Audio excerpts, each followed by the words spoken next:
Gusii. 2 days ago, we gave a statement in the press regarding closure of some clubs and pubs and wines and spirits in Kisii.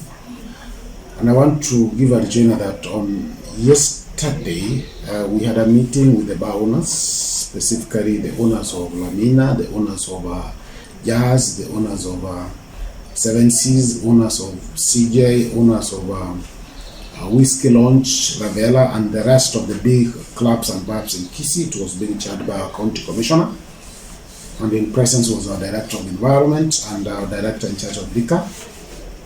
And we had a very constructive discussion, and the operators and the bar owners committed that henceforth they will observe the law in their operations, and they apologized for any wrongdoing previously.